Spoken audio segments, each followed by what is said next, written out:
Greetings, I'm Carmen G. Cantor, U.S. Ambassador to the Federated States of Micronesia.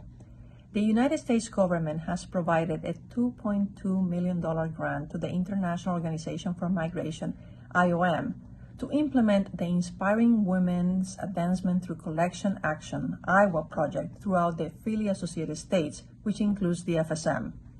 The IWA project will focus on women's empowerment and will complement the work and efforts provided by NGOs, the government, and other multilateral and regional agencies.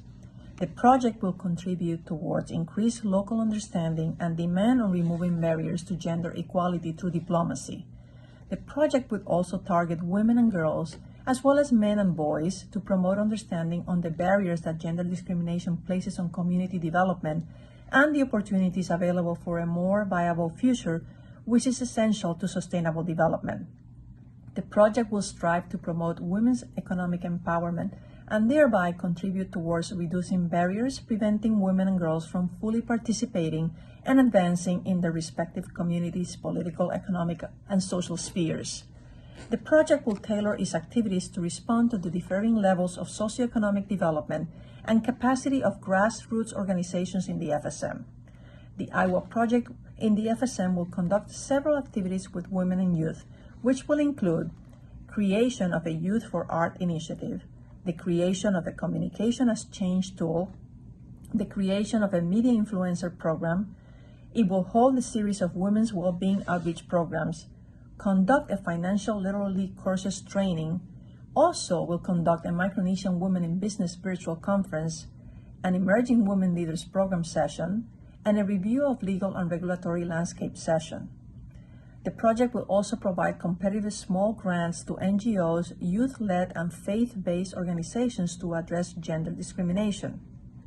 I am very pleased to announce that the IWA project will also provide competitive startup awards to business owners and entrepreneurs to implement new skills learned throughout the project. In the next 2 weeks or so, the IWA project will hold a small grant writing workshop, which will include the U.S. Small Business Administration Center for Entrepreneurship at the College of Micronesia, FSM.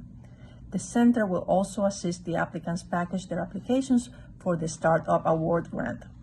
I am very confident that the small grant writing workshop will provide many women the tools and guidance to tap into the FSM's Development Bank's loan, which was recently announced by President Panuelo.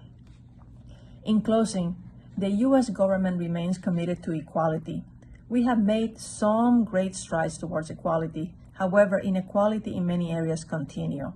As I did on International Women's Day, today I would like to ask you to join the Choose to Challenge campaign. We can all choose to challenge and call out gender biases and inequality when we see it. We can all choose to seek out and celebrate women's achievements. Collectively, we can and should all help create a more inclusive world. I ask that we all take a moment today and reflect on how each of us can find a challenge that fits our personal circumstances and initiate change wherever and however we can. Thank you very much.